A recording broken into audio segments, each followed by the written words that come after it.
This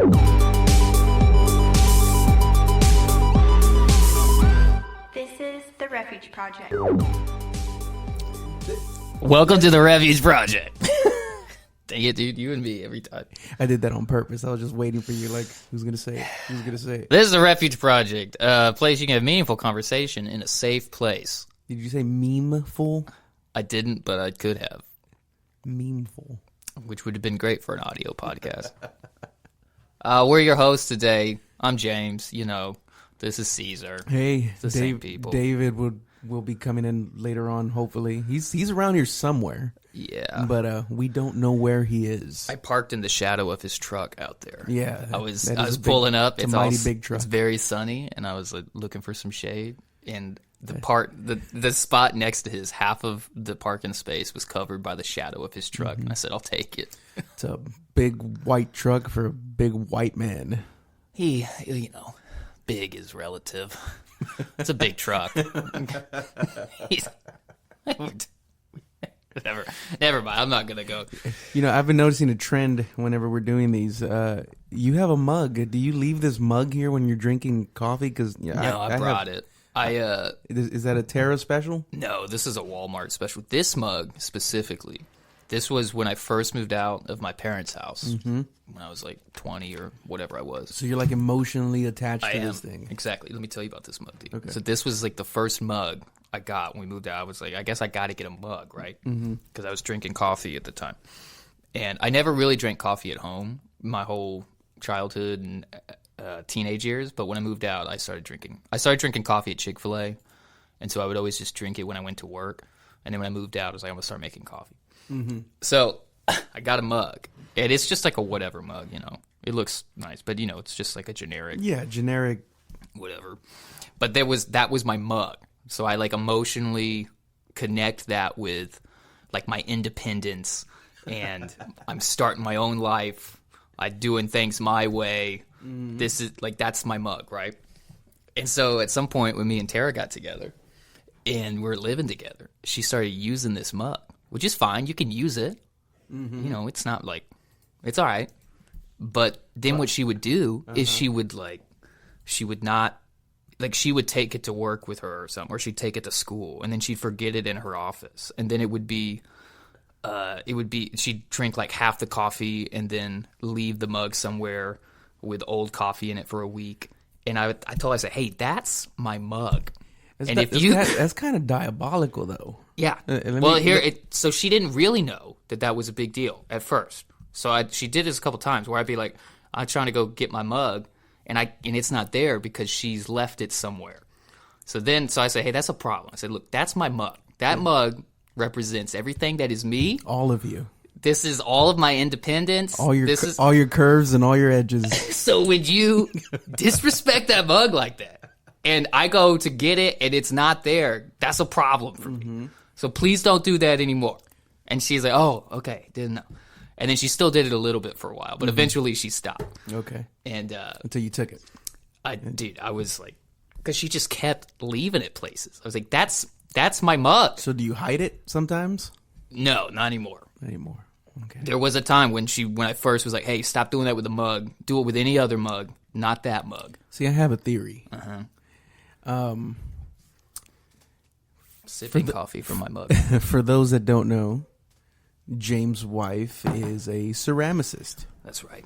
Meaning, which sounds worse than it is with a word like that. She makes pottery and stuff, and I'm sure whole bunch of other things that you know, ignorant people like me do not know. Same. And you drinking from that mug, and she makes mugs. Yeah. You know, I'm just thinking from the side, from the POV of a ceramicist. Yeah. And my spouse is not drinking from, you know, one of my vessels. Oh yeah. No, it's a problem. I get it.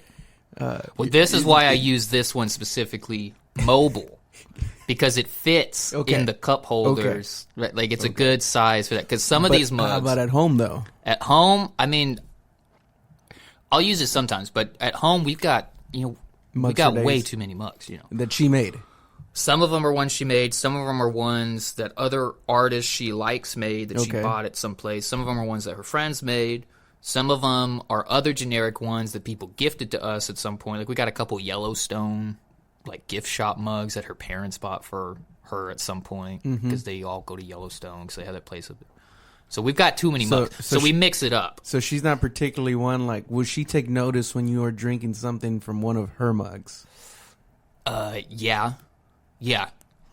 And she'll notice like if I pick a mug that's from some artist that she really likes and she really loves that mug, she's like, "Ooh, you're drinking out of the such and such mug today? Ooh, I love that mug." Is there like have you seen there to be like some kind of placebo effect whenever you're drinking from a cup you really like? Like it makes the drink taste better? I wouldn't say a placebo. There is a legit effect. So, okay, you've got Caesar has a styrofoam cup right now, and I've got it's like a generic ceramic Walmart cup. The best generic ceramic cup That's right. that has ever existed. Now, when you put your mouth on that cup to take a sip, you're going to get a tiny bit of styrofoam taste because your mouth is on styrofoam, and so I'll get a tiny bit of that, the ceramic version of that, which is also different if you have like a Yeti or some kind of metallic-y cup. Yeah, stainless steel something. So you do get a little bit of a different taste in all those different cups. And so I prefer something like this. It's just like a regular ceramic-y thing because I feel like it imparts the least amount of added flavor. And, I'm somebody that's particular about my things. I like my trinkets, and I like them done, different things done in certain ways. yeah. But, there is, I would say that there is credibility to these things, like the taste testers for Ben & Jerry's ice cream. Yeah, they show this video. I don't know if you've seen it before, but they use a golden spoon as their taste. Like actual gold? Yeah, it's made out of actual gold. I don't know what carat it is. Can't be 24 because that's too thin. It's Too fine. malleable. But because there is no it doesn't color the flavor like these other materials will to the tongue. Yeah. Cause and then these guys and women, not like David. Women eat their fair share of ice cream. That's for sure. But these taste testers, I guess their taste buds are so defined that they can taste the differences even from the spoon. Yeah, I get it. If that's what you're doing all the time, you can taste the difference. Yeah, but The imagine more- having that job. It's Yeah. like, where's my golden spoon? Yeah, so I can eat my ice cream. Yeah, I feel like Donald Trump. Hey, How good do you think his palate is? terrible. Dude looks like he slams cheeseburgers all Yeah. day. Well, isn't that the thing? He's supposed to be drinking or eating a McDonald's all the time, drinking Diet Coke and stuff. So another assassination attempt on him. That's right. This one did not get near as far. This one, okay, here you want to hear a conspiracy on this one? I haven't followed the story too much. All I know that it was Sunday. He was golfing, and the dude was close by. So the story, as far as I understand, was he's golfing. They got the Secret Service there, and the Secret Service goes a hole ahead of him and scopes everything out to make sure it's cool. So they're a hole ahead of him, and one of the Secret Service guys sees a rifle barrel in the bushes and engages with the individual. The guy drops the stuff, runs away. So they take care of the situation. And apparently there was a witness that saw the assassin to be fleeing the scene and getting in a car, and they took a picture of the car and his license plate, and they end up getting the guy. So that's really the story. Yeah, he was some blue-haired. He was he was 50-something-year-old, this weirdly pro-Ukraine guy, spent a bunch of time in Ukraine. It was kind of weird. Yeah. I haven't heard, and that's about the extent that they've told everything. But here's my conspiracy. Okay, let's hear it. You ready? Let's go. Because so with the last assassination attempt, everybody's like, wow, the Secret Service is so stupid. They're the dumbest. Look at all these failures. So they're either saying some version of that, and or they're saying there's some kind of conspiracy, they were in on it, all these government agencies, they couldn't have dropped the ball that hard, blah, blah, blah, blah. So everybody's talking trash about the Secret Service and all that stuff. So my conspiracy is they kind of let this one happen so that they could go save the day, show Kinda everybody, no, redeem- we're legit, trust me. Yeah, They waited just redeem enough time, Yeah, that's kind of mine on Yeah, there. and I wonder what protocol is for that. Like, you see somebody that is, in a relatively close proximity to a presidential candidate, former president. Yeah. You see him with a barrel, whether it was pointed or he just had it engaged, disengaged, kind of besides the point. But what's the protocol? Shoot first, ask questions later. Or Well, in this case, they said they saw the barrel of the gun sticking out of the bushes, so it was as in like it's pointed out, ready. like at the golf course. Yeah, ready. And then it ready just to says engage. they engaged with him. So I'm Okay. guessing that means they shot a few rounds in his direction, and then the guy ran off. So it was real quick. Okay, so they did shoot. They said they engaged. Engaged. That's the words I got. Engaged. Actually, no, they definitely shot, because I remember a different report saying something about there's been shots fired. So yeah, Okay, they shot at him. good. I guess when the gun, it's a rifle and it's sticking out Yeah, no. in the direction. Yeah, you're ready for war. And it's a few weeks after the last one. I think you just start shooting. Man, that's wild. I don't remember. I don't remember if there was an assassination attempt on any presidential candidate in my lifetime. Well, that was been two. Yeah, same dude. The closest, couple months apart. I think the closest attempt that we've witnessed, not including these ones, was that dude who threw his shoe at Bush during the news round. I remember. Things Get him out. Get him out. things have escalated a bit. But that's my conspiracy. Yeah, is yeah. that, I you was know, listening to a social commentator talking about why that's happening, and it just seems like the conversations are not conversations anymore. It's like a out and out call for war on both sides, almost, right? Yeah. Fight. Will there ever be resolution? No. But yeah, I like politics. I wouldn't necessarily consider myself political, though I do have my takes. yeah, my political takes but I'm just not a fan of the popular, especially the Christian platitudes that we stand on. I think we were talking about that the other day.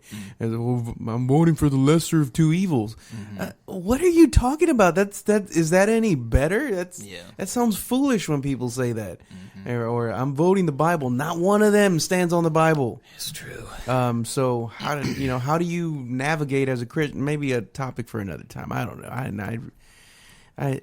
That was the Russell Brand take that got all big the last election. I think it was the last one where his big rants was he was like because people would be like, we're voting for the lesser of two evils, and his point of view was if they don't give you a good option, you don't vote, because he kept advocating for like just don't vote. And so then every time he'd be on like Fox or whatever. Yeah, that was and even at that, right? If we're just going to take it just from a maybe third person perspective, because we were given the right to vote doesn't necessarily imply that you should vote.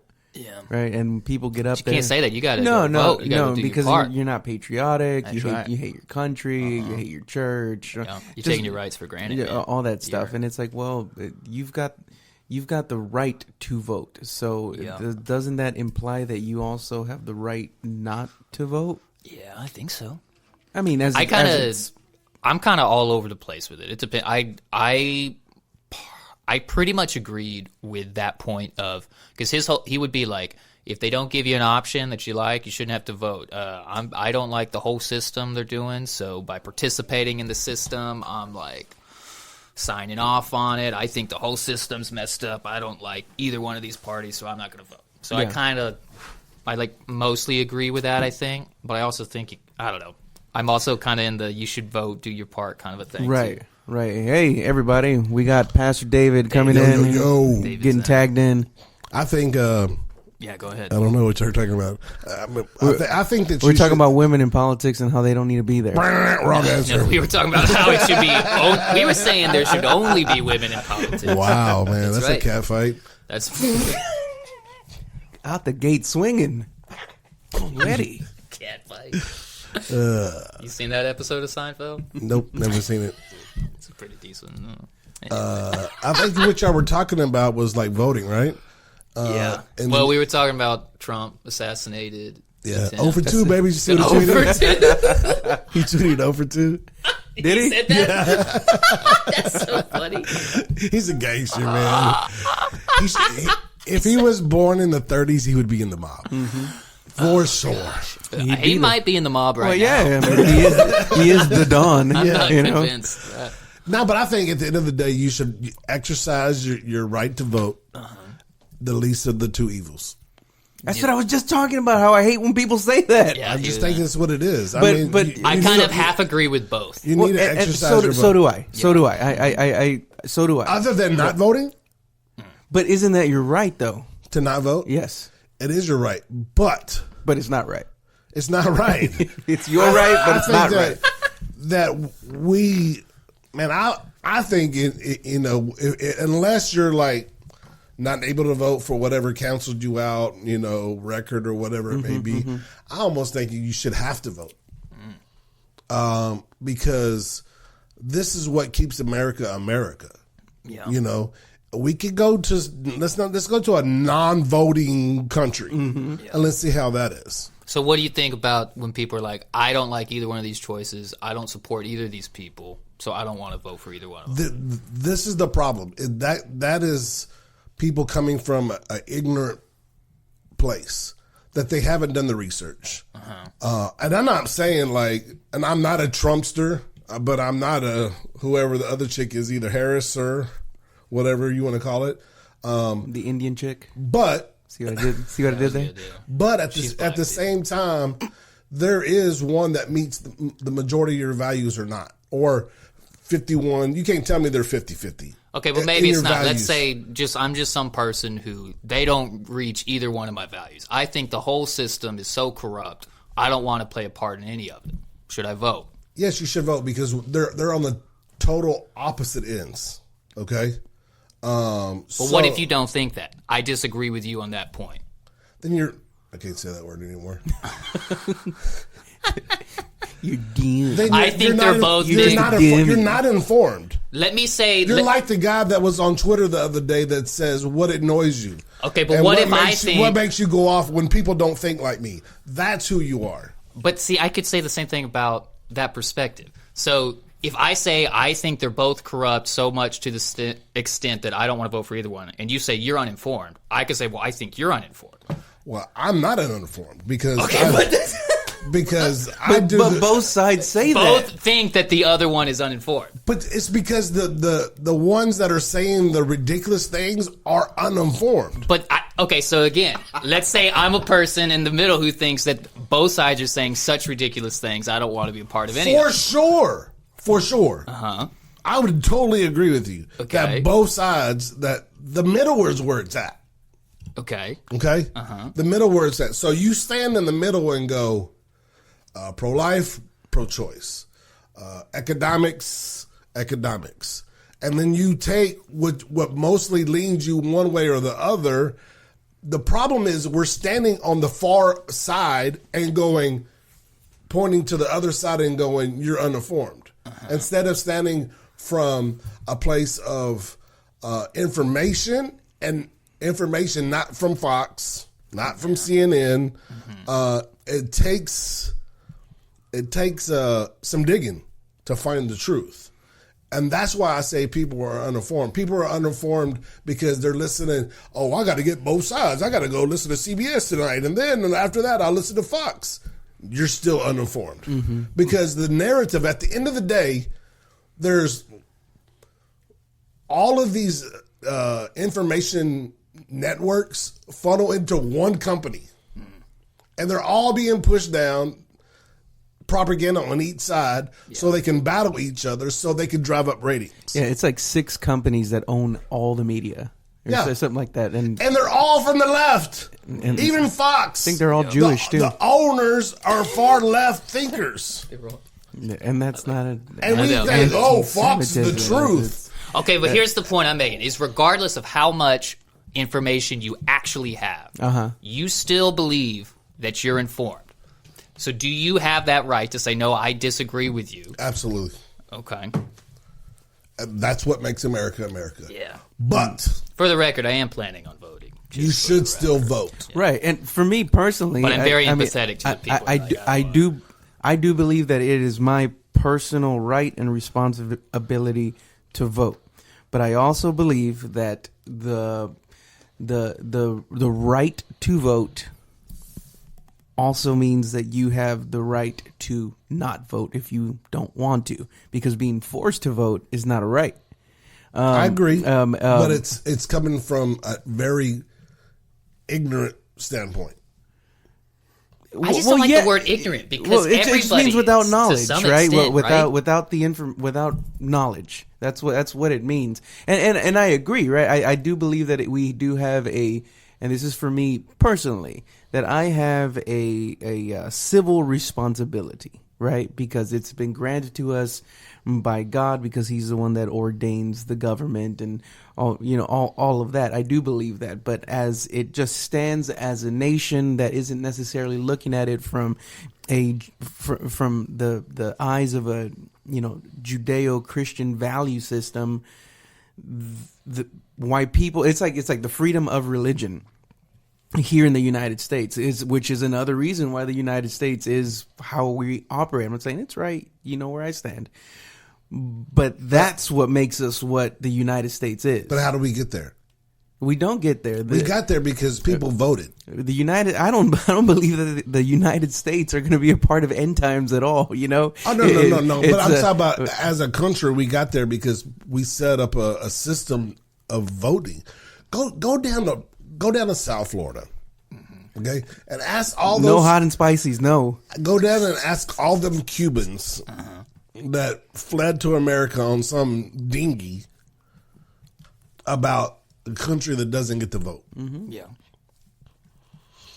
Nobody's saying you shouldn't have the right to vote. Nobody's arguing the right and the responsibility and the importance of voting. When you don't exercise the right to vote, that's what you're saying is, whatever happens, happens. And when more and more people just say, this is the problem when you say that you don't agree with both sides. For me, that's because you're thinking, you're a small thinker. Well, but look, check this out, right? That I really don't like the statement. I don't like to talk politics. No, let's talk politics. We're talking about. I don't like the statement voting the lesser of two evils, because both of those candidates are both morally deficient when it comes to what biblical Christianity looks like. Trump is not the Messiah. Trump is not the savior of the world. Come on, baby. What do you mean? He was called to be president. He was meant to, ordained by God. But that same theology. Check it out. The Bible says that God would set up the leaders on the. But look, that's right. But that same theology is also going to be used to say why Vladimir Putin is in office right now and in charge as well, because God put him there. Right. Mm-hmm. Because that's true. Yeah. That's true. So we pick and choose as the modern day Christian church, and we say Trump is the candidate that stands on Christianity. Trump is an excellent businessman, and he there knows wasn't nothing but Indians here when that was written. He knows how to sell. He knows how to sell a product to people. Buffaloes. Right. Not for long. It's like, so what should a Christian vote on? Yes, your values, but Trump doesn't hold my values. But here's an even bigger issue. What we've done here in America, we have set our watch for the president of the United States, whoever holds that office, to also be the moral compass of the nation. And that was never the spot that the president should hold. The moral compass of a nation should have always been the church. And the church, whenever the church has failed to be the moral representation of God on earth, and we have bestowed that right to somebody that it falls incredibly short. And every president that has sat in that seat has fallen incredibly short of the standard. I agree, and that's one of the reasons that. And I know a lot of Christians are like freaking out right now. But what Trump said is that he wouldn't about the cats. They're eating. I wish they come get a couple by my neighborhood. We got a few. Hey, I got some possums in my neighborhood they can have. When they asked Trump the other day about vetoing Roe versus Wade, right? I agree with them. Send it to the states. Let us decide. That's what happened. Right. That's where it's at. Yeah. And that's where it should be. Our government shouldn't be making those decisions for us. It shouldn't go through the higher courts. The people should be able to decide those things. And just like you said, that's taking the moral compass and putting it on a politician. There's not one man that I'm going to totally agree with. Me and my dad are the closest people in this world as far as a likeness, right? Mm-hmm. And we don't even think alike. So how am I going to say that this guy that we're going to vote for to be in office is the moral compass? And I totally agree with that. What we have to understand is in a how should I say this? Say it. In a greater way, we should be okay. It's like this. So I don't know, in the biggest decisions that we make in our lives, talking about my family, Sandra and I, and for our kids, let's say when we buy a house, right? We go through this, when we make lists, the good and the bad, right? And we actually write it out. What do we like about this house? What do we didn't like about this house, right? Mm-hmm. And then we have that with all the houses, and then we decide which house that we want to pick. And that's a huge decision because you're going to be paying anywhere, depending on what house, $200,000 to $500,000 for a house. So that's a huge decision for somebody to make. You apply that to leadership of our country, and you just begin to write those things out. Like, what does this person believe? You check yes or no. Right? This with this person, politics, not morally. Mm-hmm. And then you choose, you vote on that, but it takes time to find out. Where we've come in this world is that we have allowed commercials to give us our vote. The propaganda that Harris says that Trump is a criminal. Well, he's only a criminal because you filed charges against him. That's easy for anybody to do, right? Them saying, oh, she's the dumbest person in the world. Like, how can you trust her? She's dumb. She's not dumb. She's a lawyer. Like, she spent years in school. So the propaganda coming from both sides is both garbage. But if you look at history from the time what they were doing over a period of time, then you can understand who these people are. You look at my history, you can tell you can obviously, what do I stand for? You don't have to look at a commercial. You don't have to, this is approved by President Trump. You don't have to look at a debate that never debated anything. So there's a certain... Not one. He's all worked up. He's a on that last debate, not one thing came out of what they represent. Yeah. What policy that they're going to put in place? Not one. They were talking about cats and dogs being ate. David's over here all anti-propaganda, and he only says propaganda points when he talks about this stuff. He just says all the things he's heard on. Because I'm not. I'm just very. Because I'm very, very. But and he's yeah. You see because I'm not getting into it. Okay. I'm not going to get into it. Y'all want to make me talk politics. I'm going to skirt around all the details.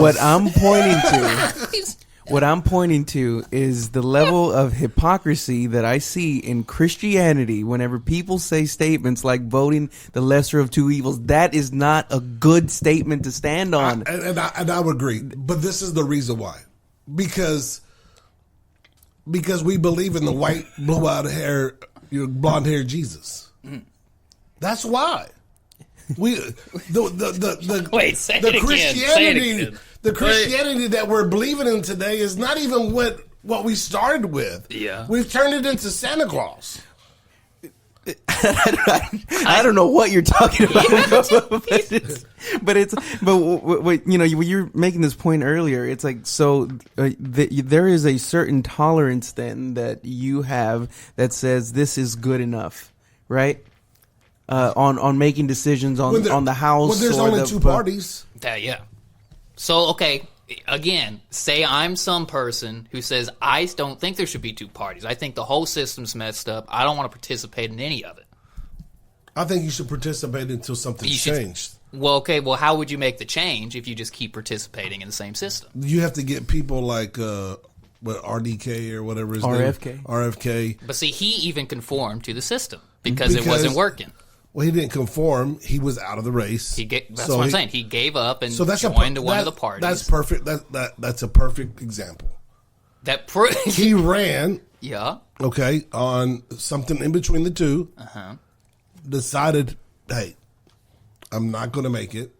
It was obvious he was out of the race, and so he's going to say, "This is the kind of the next one that kind of fits the majority of my beliefs." And then he rolled up under that, and he's going to be able to. And help. why was he running as a third party in the first place? Because the two parties wouldn't let him in.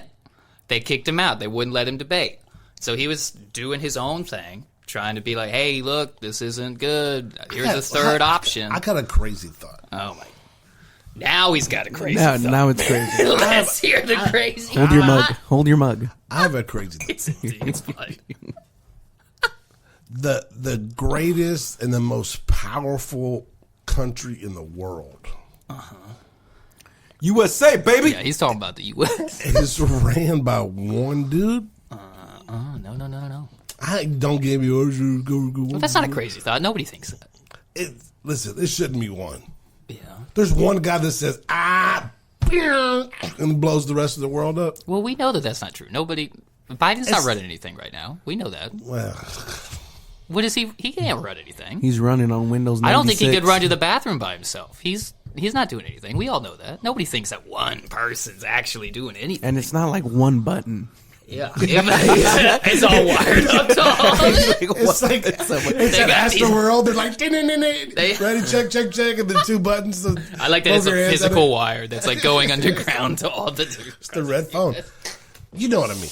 I do know what you mean. I think that this might, and I know that we have like checks and balances and different forms of technically, laws and different things that are set up.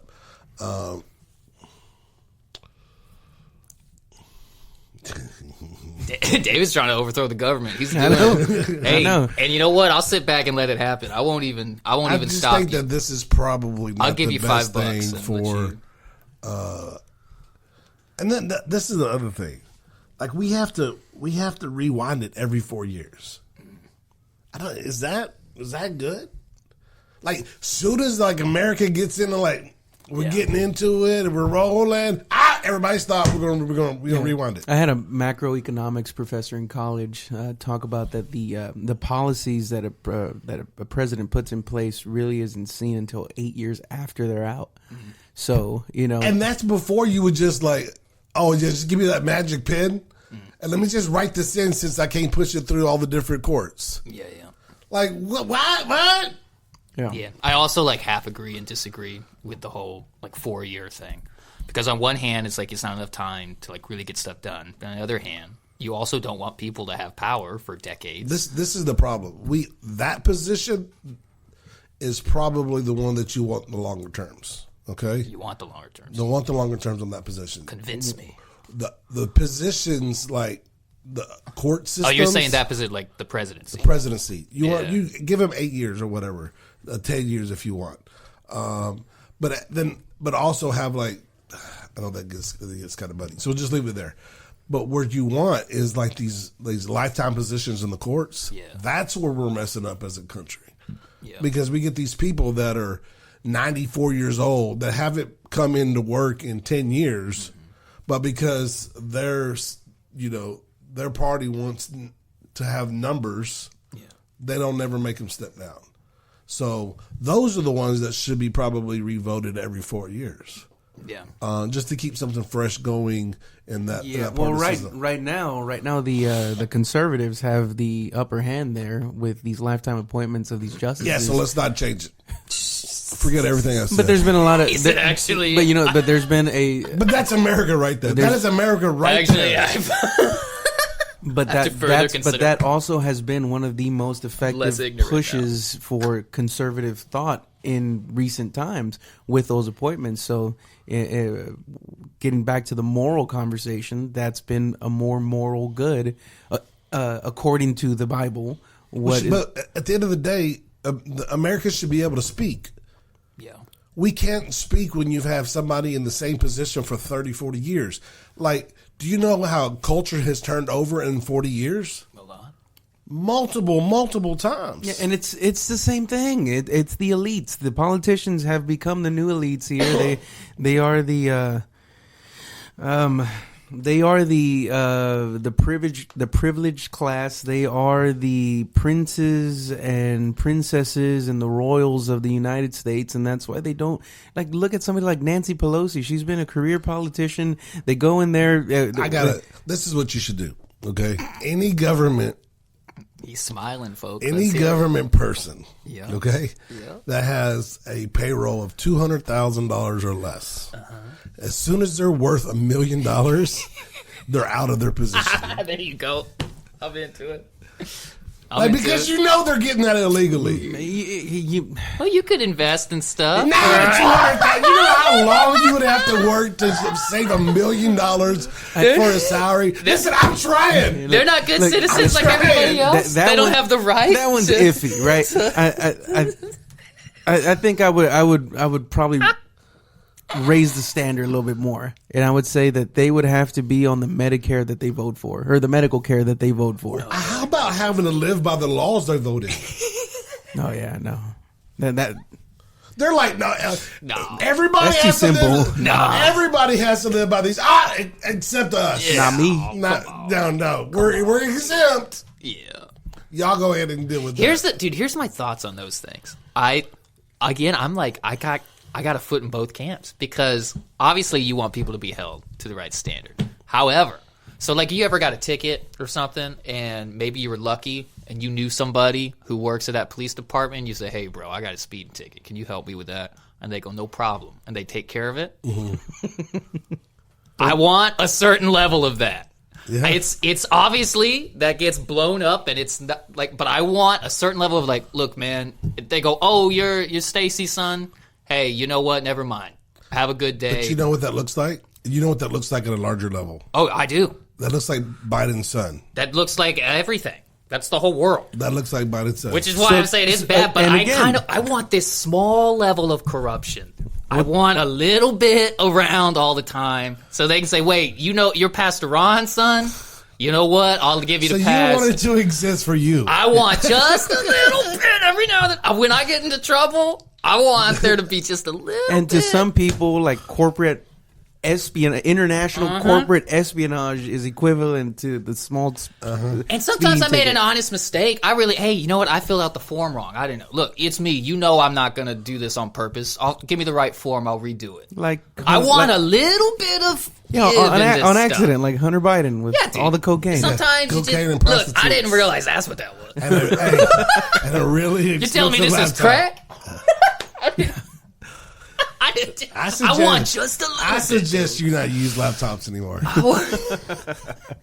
Corruption's bad. If bad. I was you, I would stay off the grid. Corruption's bad, but just a little bit every now and then, just sprinkled on. See, that's exactly what I'm. I want my corruption like I like cinnamon, just a tiny bit on some things. Just a little sprinkle. Yeah. Just a little bit. I don't want cinnamon on everything, dude. And when I do like it, I like just a little bit. Lucas. I like just a little bit of spicy on top of a snow cone. And a little bit, dude. And that I want somebody to give me a good deal on the car. You know, that's what I'm saying. Who cares if it's stolen? Just a good deal. Give me the good deal. Yeah. Just a little bit of corruption every now and then. And I think I would feel a little less passionate about this subject if Christians crime wasn't involved. If Christians, I'm not asking you to do anything illegal. If Christians would acknowledge that say I do have a certain tolerance for immorality. Dude, I go to the restaurant, I know the manager, and he says, hey, you know what? But come on, your meal's on me. me. If your Netflix account shows it, Your politics probably should show it too. Oh yeah. You know? Because I love watching me some mobster movies. Oh yeah. You know? I don't have a problem with any of that. Every once in a while, I'm a mobster in the government. I like a free meal every now and then because they say, "Oh, that's James. It's on the house." Yes. They don't have that authority. And I'm totally fine with all of that. It's just this. We love the Christian church loves to sell this image that we can do no wrong, and that we are the the quintessential. We have all the quintessential characteristics of a Christian, right? And you're like, no, you're not perfect. That's right. No, you do have faults. You do have failures, and you can live your life openly without the fear of people just we know you're a hypocrite. We're all hypocrites, so lean into it. Tell me one person in the congregation. I don't know if you should lean into it. Tell me one person. Don't lean into it. One person. Lean into it. Don't lean into it. One person. If they win, understand that you are that and try to do better. No. there is not one person in the congregation where if they went out to eat after church and the manager said, "Oh, look, it's you. It's on the house," wouldn't say thank you so much for the free food take it. Is that corruption? If the manager didn't pay for it himself, it is. But don't he have? He used the company money. But does he have a certain right to Maybe. exercise?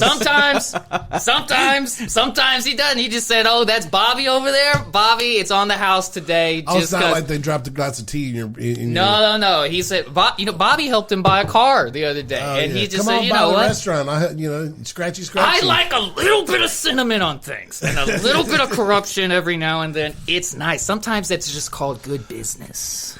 This podcast, and that's does what not represent Edom Church, but that's what or any properties of Edom Church. But is that and that's this what is all James, and that's what I'm talking. No, because we all know people that will stand up there and act as if their poop smells like roses, and it doesn't, and then they stand on this.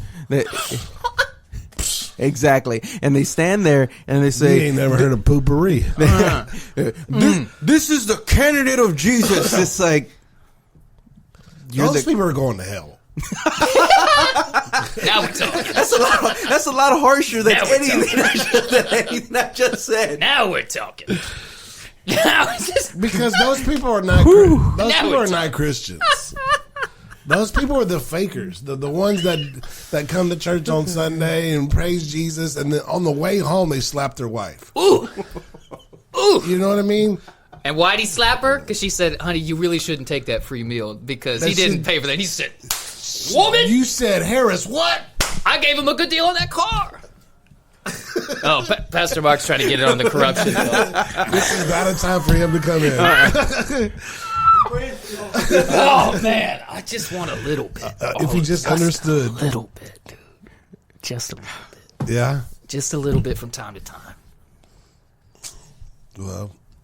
Culture Corner? Maybe we should have. Maybe we should have James step down from ministry just for a couple weeks till we get. Fine, guys. I ain't getting y'all a deal on anything ever again. Then. And you'll see how you play by all the rules all the time. You are going through this new job and everything. I am going to need a deal my next. That's what I'm saying. You're going to want an inside guy from time to time who knows the guys, who's got the connections, who can get you a good deal. How did I walk in on this? I'm just saying, dude. We're just whatever I said earlier. I don't even know if I believe that. I'm pretty sure I belive everything I've said. I got caught up in the wave, and I'm not even sure what I said. So, just so you know, whatever I said, I may or may not believe what I just said. Anything I said, I'll say it again, and I'll say it on record. I'll say give him a little cinnamon. I take a little bit. You all like it. Here we go. Culture Corner. Culture Corner. That was about the smoothest transition I've ever seen. Yeah, I'm pretty smooth. Smooth like. Nah, we ain't done. Ain't no lesser to. No. Go ahead, James. Come on, sprinkle a little cinnamon on the floor. You ready for this? You ready? Here we go. Wells Fargo employee found dead at her desk days after she last clocked in. Oh, this is a good story. Yeah, it is. So basically, this lady goes to work. She's like 60 years old. She goes to work, goes to her cubicle, dies at work. Nobody notices she's dead for 4 days. Instead of go ahead. So Friday, she clocks into work. They have her clock in receipt at 7 a.m. or whatever time she gets there. On Tuesday, I thought it was Monday. nah, on Tuesday. Well, they might have found her Monday, but the report says that Tuesday at hey, I'll just read it to you. Make sure I get the right days. Or maybe it was a holiday. Monday was a holiday. She was last scanned into the building at 7 a.m. on August 16th, which I looked it up. It's a Friday. On August 20th, security on the site reported finding an employee possibly dead in the cubicle. So that was on the Tuesday. And then at 4:55, they declared her dead. So it's not as bad as it thinks. That's what I say. Okay. Because there was But- a weekend there. Like, But she there was a died- whole day Monday, too. And the But I think whole that- weekend, that might have nobody been was a- like, hey, where's Susie? Or But whatever. I think her that name Monday was. was a holiday. I think think that's so? what I think that's what it was. And it wasn't a corporate bank. It wasn't like it was like a teller that was just laid over on a drive-through microphone. Just let her sleep, man. Just let her sleep. Yeah. Hey, but if it was my mom, I'm suing. Oh, everybody's mad. All the employees, and then Was Wells this during Fargo. Labor Day weekend? It was August 16th, so No, whatever no, day Labor that Day. was. No, Not Labor Day. that wasn't a holiday. I don't imagine they'd have another. But also, it's a bank, so they are open on Saturdays till noon. 24-hour monitoring.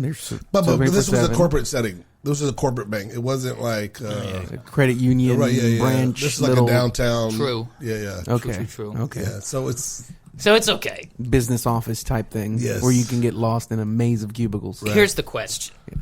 You die at work. I actually think she was in an office, not a cubicle. It said cubicle. She was Oh, important. did it say cubicle? said cubicle. Okay. I don't know if that's right. On the news story, they showed an office, so I don't know. That would just probably. But so the question is, you die at work. How long till somebody notices? Oh, does anybody listen, open your door? Hey, what have you been doing? Like, your job is so not important that you could go 4 days and everybody's like, hey, maybe we get that report. No. Like, your job is so insignificant. You say, can hey, go I a sent this week. to her on Friday.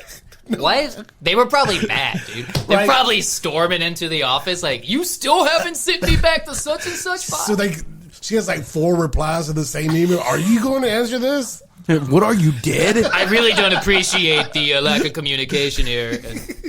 You know, I would understand if you're dead, but this is unacceptable. You better be dead if you're not replying. Can you imagine the investigation Oh, on my that? gosh. Dude's like hemmed up at the police station for 24 hours because he sent that email. If I don't get this, it's been 3 days. I don't get this report, I'm going to kill you. And then he's got to explain that. That's bad. Anyway, it is a sad. Where's the moral compass here? It's a sad story, and It is I'd sad. say she'd be missed, Okay. but she wasn't. Where's her family? Yo, Well, forget the boss. She's old, so maybe she just doesn't What have was she, it. 60? Yeah, She 60 got years kids? old. Maybe. Somebody call your mom every once in a while. Maybe she didn't have kids. I don't know. I didn't get into that much That's detail. why the Bible says it is good to have a mate. Just call you every once in a while. Make sure you coming home at night. Checking That's on true. you when you 60 something. Would you feel better if she was a Democrat? Don't even get me on that whole these Democrats saying, listen, I don't care what. I'm not going there. You got him started up again, Caesar. Hold That it. people are happy that the Come on. president's getting shot. Come on. That's unacceptable. I mean, even if it was Biden, I know he's already dead, but goodness. Hey, If there's somebody put him out of his misery, I wouldn't be happy with it. it's not just a Democrat thing. If somebody was trying to kill Kamala, you know there'd be a bunch of Republicans that would kind of quietly say the same kind of stuff. But you would think it would be the Republicans that were trying to kill her. Wait, They're they're the gun toting, yeah. right? This That's dude, not the other politicians. this The dude, constituents. This guy wants to take your guns away, but he has an AK. He probably doesn't. You know, he doesn't agree with all the things the Democrats say. He's still pro AKs. Yeah, it was an AK-47. Yeah, with a scope. That's kind of weird. Yeah, he got the attachment, dude. He beat that level in Call of Duty. And He he got had- enough points, and he got the attachment. He had blue hair. Did he? Well, in that Ukraine photo, he had blue hair. Yeah. Was there? He was super pro Ukraine. He was over there. Spent some time in Ukraine, a bunch of time in Ukraine. And that's why you got people with the conspiracy people. They're all like, "Oh, BlackRock. He was a BlackRock employee." Well, it's because the other one was. I told him, you weren't here. I told him my conspiracy about it is, since the other one was so much obviously some kind of conspiracy. Everybody, the narratives are the Secret Service is so stupid. They did all these mistakes. How horrible is the Secret Service? And or they're saying somebody's inside man somewhere. Somebody plotted. The government's involved somehow. Like that was all the stuff. So my conspiracy was they let this one happen so that they could save the day, do everything right, restore a little faith in stuff. I mean, yeah. I would probably say I agree that's with my you. theory. Because, Who knows? like, who's seen this guy? Like, you just. They just saw him. He just sticking his gun out of the bush.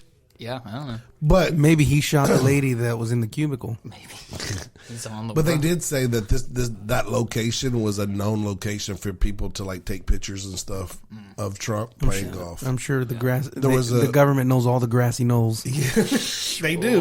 No, come on. Yeah, I need a button on here that goes. Well, didn't Trump say that? Dun, dun, dun. Wasn't that one of the things? He's like, if I become president, I'm gonna release all the JFK. Yeah, they said. Especially once he announced that RFK was with him, they were both like. I was "We're gonna disappointed that he didn't release all the alien stuff. Yeah. Well, there's a few things that they have on retainer. They have the Epstein list. yeah. Aliens. Supposedly, there's a new development in that story about to come out soon, but we'll see. All right. Anyway, that's my culture corner. I hope for everybody listening, if you die at your office, I hope somebody finds you immediately. Yeah, and if you just kind of see yourself in that pattern already that you're repeating, where you just don't have people in your life like that, the Bible says that if you want friends, you show yourself to be friendly. Yeah. So go out there and host a bunko night. That's what I'm talking do something. Listen, Yeah. I guarantee Pass it to David. Tell us, David. she had 6 cats. The cats died then too, didn't they? Or maybe they ate each other. No, Maybe the we were- Haitians ate the cats. David, we were wrapping it up on a good note, and then you brought us back down. It was the Haitians. Whiskers. Anyway, we got a song. Yeah, I'll bring you a song. Hold on, let me pull up. Okay, so I told you I've been into all this like Christian pop stuff. Mm-hmm. So I finally, I'm so proud of you, man. every time I'm listening to any of it, I've just got all these mixed emotions. Because I you feel like like it. I Sell out. because part of me hates the things I'm hearing, and the other part of me likes. It's like if I listen, like I've said this before. All the genres of music, there's some I like more than others, obviously, but I can pretty much appreciate something from each genre of music. So even if it's a genre I don't like really at all, there's still usually something I appreciate. So if it's like this hardcore death metal band, that's not my thing. But if they go up there and they start shredding really hard, like I can still be like, that's really impressive that you did. This isn't my cup of tea, but I get that people like that because so I still have like I don't some know, level of that. I don't know when if I see an evolution in you, James, or I know, or a dude. de-evolution. I know, bro. Because look, you're listening to generic music I now. know. You're drinking from a generic Walmart cup. Well, I've had this one for a while though. I've been. It's still generic. I've been This was the generic. genesis of that. This was the genesis of my genericism, and that's been around for a while. So I've been, Politically, he's generic. He's in the middle and can't and find either one on either side. You know me, dude. I'm disposable. And I guarantee you, when he goes to the grocery store, he buys generic You know corn. I'm getting that generic brand. I'm getting that great value, baby. You think? But at least if you die in a cubicle, somebody will notice. You think so? Yeah. Okay, Yeah. well, we'll see. Especially when it's Tuesday. We're like, where's James? So this. So Halvey put out a new album like a couple weeks ago, if I'm not mistaken. So I decided to give it a listen. Okay. Half of it, I'm like, this is kind of cool. The other half, I'm like, Just say you like it, man. Just It's say you just like it. like, well, I don't really like all of it, but I also love. I love that he's out there. I love that he exists and he's doing what he's doing.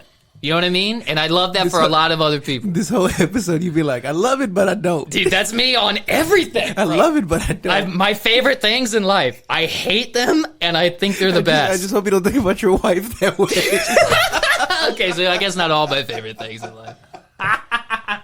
Shout out to Hobie. He's actually in Houston now. That's where he lives. Yeah, that's what it.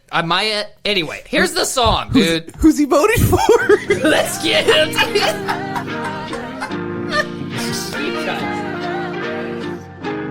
Lead me to your altar. Wash away my shame. Glory to the Father. You deserve the praise. Lead me to your altar. Wash away my shame. Glory to the Father. You deserve the praise. Lead me to your altar. Wash away my shame. All I can say is holy. Can't get this off my lips. You love me with devotion. You don't kick me when I trip. Yeah, I need a sip from the river. Just wanna get what you giving. Give me unlimited vision and see through the counterfeit. I want the realest. Where he come from, you can't get that with a PJ. It's so full inside this house, I feel like DJ. I can't fight it, let your light come shine on me. Yeah, ain't no hiding, I'm confiding in your peace. Yeah. Hey, carrying buckets of shame. Father, I'm saying your name, but so far from it. Come see the blood in my veins. For me, he bleeding the same. Take this covenant, this is the greatest exchange. At his altar, there's a flame that burns your rubbish. Gave me a cup full of rain. He poured it over every stain until he coming. Glory to the Father. You deserve the praise. Lead me to your altar. Wash away my shame. Glory to the Father. You deserve the praise. Lead me to your altar.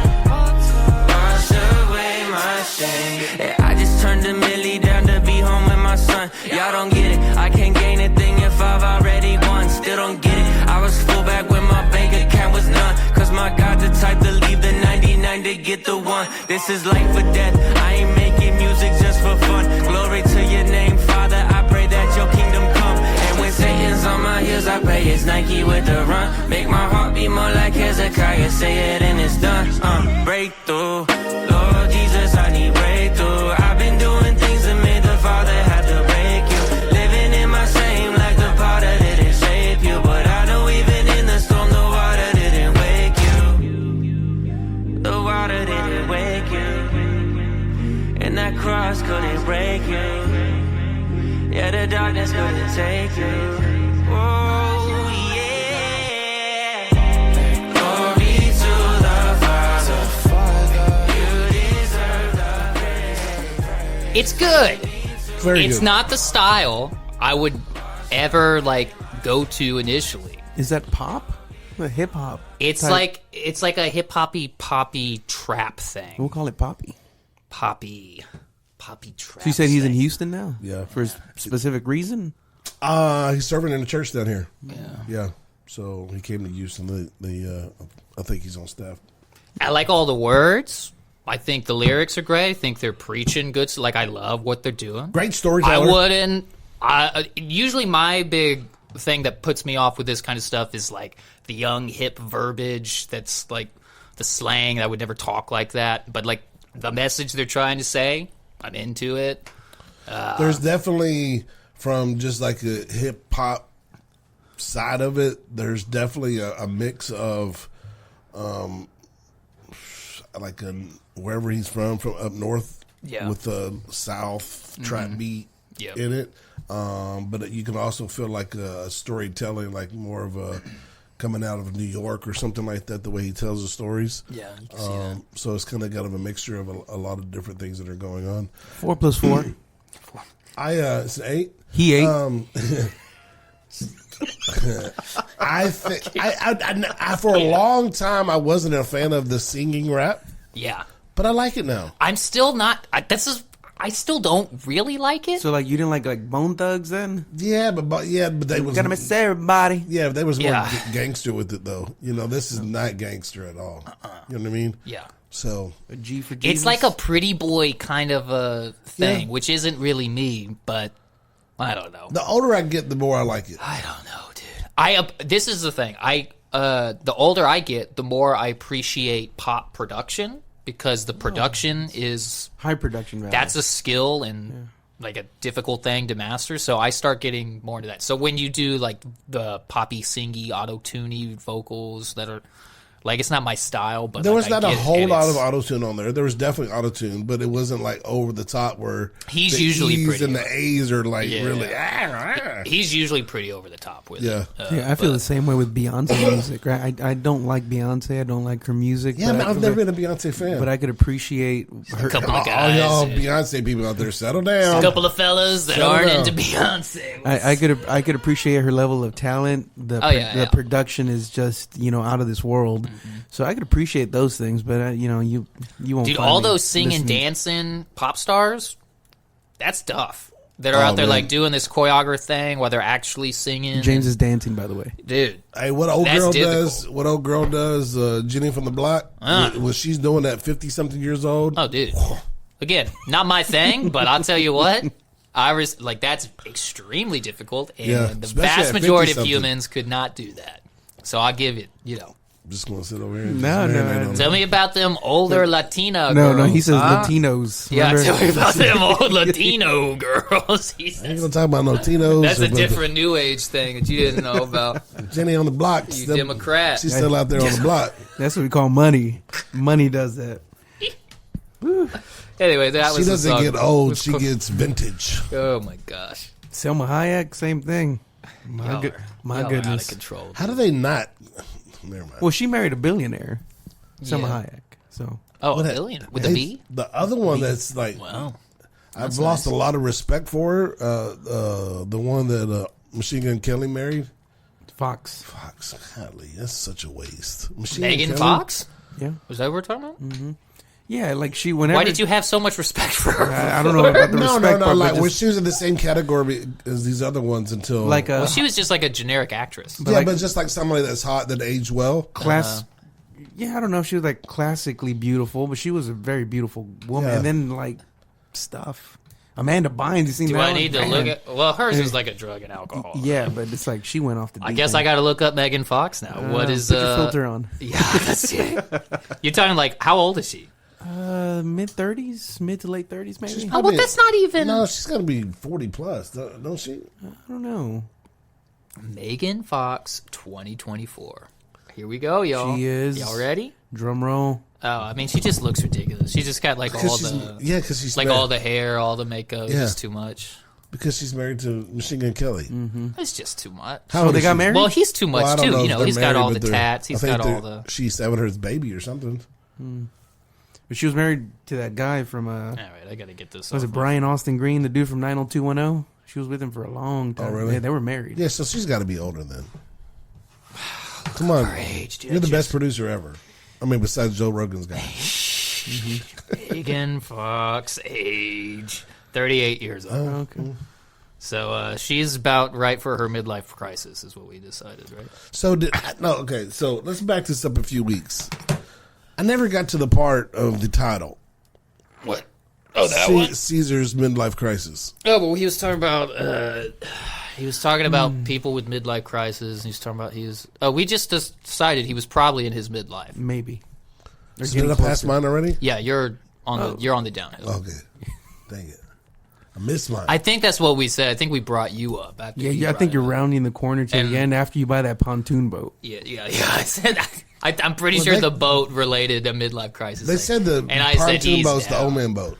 Yeah. That's what I'm saying. You are definitely on the. You're going Yeah. down the hill. I missed it, man. I could have bought me a motorcycle. Yep. But I still think you should get the boat. I'm just getting the boat. Getting the boat. First I quarter support next it. year. I see you in first quarter. in a spider. No, don't get this. Dude, I want to rent a spider and then ride up through the mountains of Montana. That would be nice. Yeah. Do it on the motorcycle. Nah, Sandra don't like motorcycles, so I figure this is Well, like she can stay. I love my wife. She can get her a rental SUV, and she can can drive follow- behind she can you. follow me and with the you can be kids. on the I could be on the hog. yeah. A Suzuki. Oh, I thought you were going to be on more like a Harley, but you're bending forward on your bike. Okay, I pictured you as a laid back guy. Yeah, I'm a laid back guy. You're Trump would be disappointed if I was riding a Suzuki. yeah. America only. So, Oh what, yeah, where are we going from here? We got Caesar had a thing. We to got a say. few minutes before James dips out, and I think the conversation has been spirited. It's been a good one today, but just a couple quick things. These last couple of weeks kind of been focusing on people that maybe have just started out on their journey, or they've hit a wall, or they're just trying to bounce back and get into church, stay in church. Get around that kind of thing. And I was talking to James, said, what do you think about just kind of mentioning what some parables, and just talk a little bit about them. Nothing too in depth, but if you were going to explain what a parable is to somebody that isn't churched, they haven't been around this a while, what would you say? It's a story with a moral value. There we go. Like Aesop's Fables? a teachable story. Yeah, that works. A teachable story. It's a story with fictional characters that portrays that has a moral lesson. Does it always have to be fictional? Yeah, because then it's not a parable. I think that's a characteristic of a parable, right? Otherwise, it's just a story which you learn. The only something thing from. that I would add on top of both of those definitions is that it does everything that y'all said, but it's also Look at Google, communicates. It's talking about voting. You see Google, dude? I'm Yeah. telling you, they've been listening. The algorithm. That it is. It also communicates a spiritual message as well. Using Does it have to be spiritual? yeah. Here's what Oxford says. You ready? Okay. A simple story used to illustrate a moral or spiritual lesson as told by Jesus in the Gospels. I didn't know it had to be spiritual. A short, simple story I illustrating don't know a if I've ever heard moral of parable or not spiritual. Yeah, but because morality is according to the Bible, and morality is a result, is an effect of spirituality. Yeah. Yeah. So, anyway, but just thought it might be good to talk about one or two before we shut down today. But the first one comes out of the book of Luke, chapter 15. And there's a few of them, like the lost sheep and the prodigal son and the good Samaritan. This one, let's look at the lost sheep real quick. Wait. Yeah, Luke 15, verses 3 through 7. And it says, and this is the ESV, in case it looks a little different from you. So he told them this parable. What man of you, having 100 sheep, if he has lost one of them, does not leave the 99 in the open country and go after the one that is lost until he finds it? And when he has found it, he lays it on his shoulders, rejoicing. And when he comes home, he calls together his friends and his neighbors, saying to them, Rejoice with me, for I have found my sheep that was lost. Just so, I tell you, there will be more joy in heaven over one sinner who repents than over 99 righteous persons who need no repentance. Now, I know we can get into, the hermeneutic spiral with all these things, but I kind of want to avoid all that today. But just off the cuff, whenever we hear this, whenever we preach this, whenever we're in Bible studies about this, what are some things about the lost sheep? What do we and all of these also they show a characteristic of who God is, right? Of who Jesus is, and that's why it's important to look at these parables, because it shows us another glimpse of His love, His mercy, His care. So, what does the lost sheep communicate to you? Just real quick, if you're talking to a new believer, they say, man, I've never read that story before. What is it talking about? First, it's the whole relationship of the shepherd and the sheep, God and you. So that's stuff to talk about. And then there's the whole, you're just as important as the other 99 aspect of it. There's the aspect of him dropping everything to go find the sheep. You can elaborate on a lot of points. I think the significance of who the shepherd is, what the shepherd, I'm kind of getting into some details, but what the shepherd's role is as a protector, as a leader, as a, someone that's following as they follow you. Yeah. And what a sheep is. Right, exactly. That we can identify there with the with the lost sheep. We're constantly going astray, that we should be with God and his people, or what, Not as smart as we should be. exactly. We go off unwillingly or willingly sometimes, probably most of the times willingly. What if there's two sheeps? You got to go get them both, I think. He's got two shoulders. Who's he going after? Oh! Who's he going after first? Me or James? The young sheep. Yeah. I would agree. That's like the better choice. He's got more to live, more to impact. I think there's a reason he said he only talked about one sheep and didn't say two sheep. I think there was wisdom in that. When he, But that's the things I think about when I read stories like that. yeah.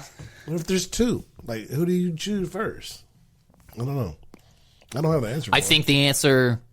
Well, okay, so the sheep. Though, I would say all the a sheep good are like the shepherd only same. allows one at a time. There's a good, yeah. To me, all the sheep are the same, right? You don't have like the head sheep, you don't have the medium sheep, so they all have pretty much But the there same is value, right? There is a concept of the head sheep, of the lead sheep, that whenever they go, all the other sheep follow. So that's the pastor, right? Sure, The shepherd. if you want to look at The shepherd's the pastor. the shepherd's the No, the pastor, but the shepherd's God, right? But yes, but then the Who's the shepherd? it's interchangeable though, because yes, whenever It depends on what you're talking about. Okay. You're talking about the church, or you're talking about like the greater, what do they call that? Hierarchy of. I think the shepherd's supposed to be God, right? Well, yes, but I think that we are allowed to use them interchangeably, because a pastor is a shepherd of a church, but who's the shepherd of the church? God. So, it just depends on the context, I think, that you're trying to I think the relate this shepherd's with. God, but you're supposed to love others the way Christ loved the church, like that stuff. So the shepherd's definitely God. But if you're going to be the pastor and lead the church, you're supposed to be doing it like Jesus would, right? Yes. The yes, shepherd's yeah, God. yeah. I'm done. Oh. I'm kind of in the middle. I like what you said, but I don't. But this concept, Story needs a little more cinnamon, right? and then this concept cinnamon on that of sheet. he says there's more joy in heaven over one sinner who repents over the 99 righteous persons who need no repentance. And whenever we're in church, in the context of church, do we celebrate whenever people find their salvation in Jesus? Not enough. No, we don't celebrate it. I was talking to Vaughn, and he said that is their focus, is celebrating every step of a Christian's walk.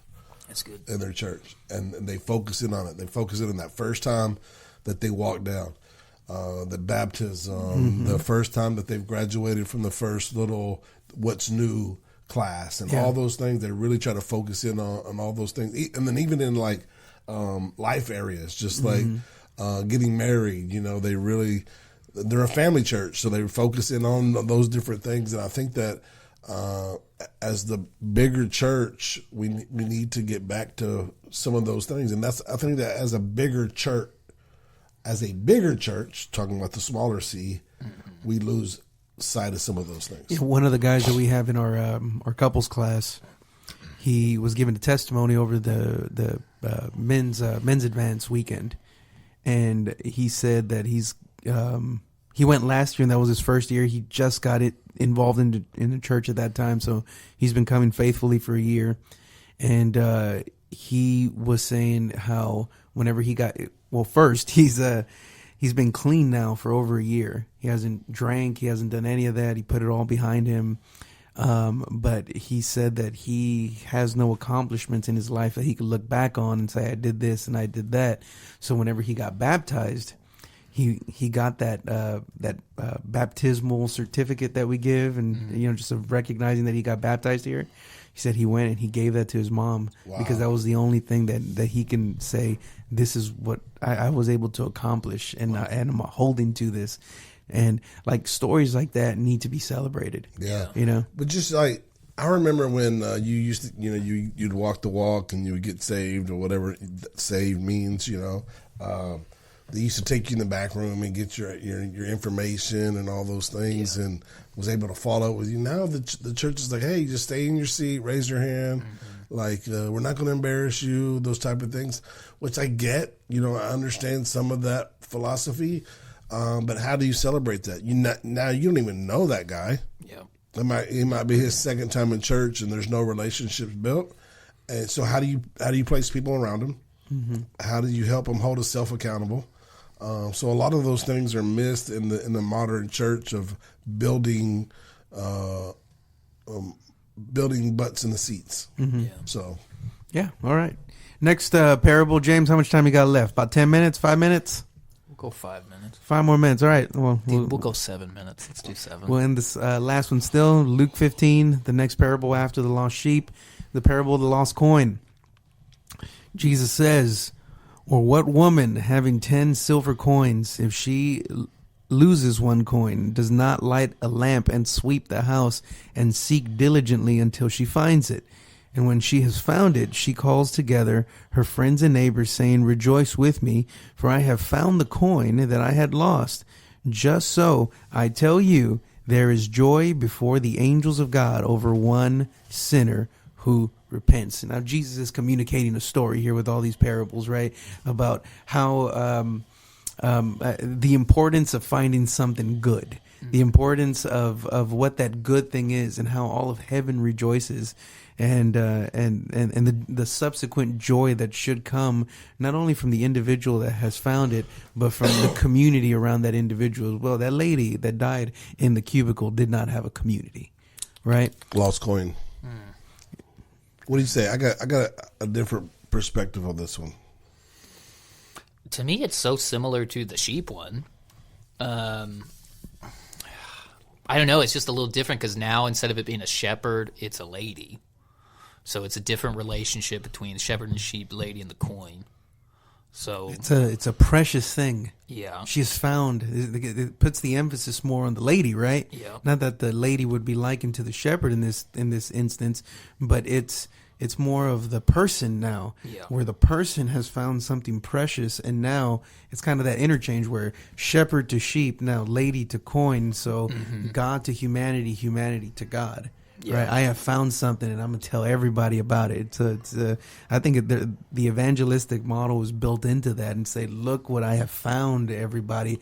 The most precious thing that I own, Yeah. within my possession, right? What I've been given. It's been It places a lot of value on God instead of man, right? It takes that focus off of man and accomplishments and all that, and places the value on who God is. When I used to, well, I'm still am. I'm just not active. A part of the prayer team when they come up if you have needs of the church or whatever. Yeah. This lady come up to me one time and she said that she wanted me to pray that she bought the right furniture for her house. okay. And I was just like, that's stupid. She already bought the furniture? No, she was praying that she would make the right choice. Oh, okay. And That makes more sense to me. I was just like, what are we doing? Like, it's kind of a waste of time. You didn't take here. her serious? Well, I'm just like, come on, man. God.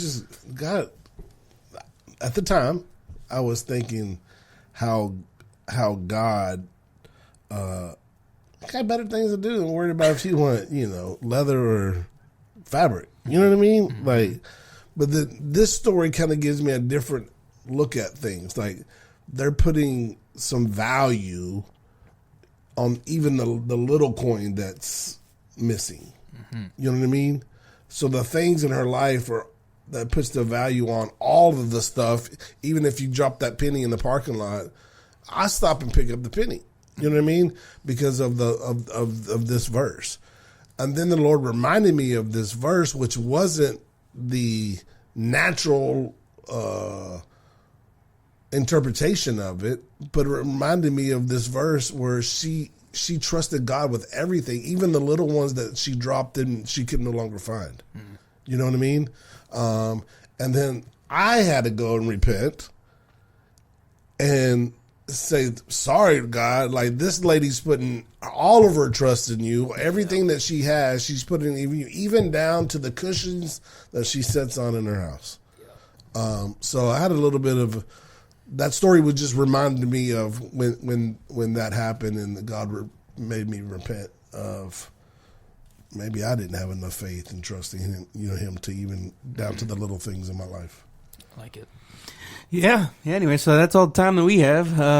But I'm sorry. I think overall it's a good conversation when you find something precious. When you find something that's what's more precious than God, and it's kind of like the mutual exchange too, right? How God looks at you, and you are His most precious possession, and wouldn't it be great to be able to reciprocate that to God whenever you're able to look at Him and say, you are my most precious thing ever? And I think that is the interplay that is happening there, that we would be a better church, we would be a better nation if we always beheld God in awe and wonder. Yeah. So the moral of the story is, pick a side.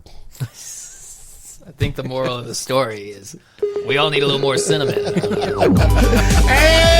we love you. This is the Refuge Project.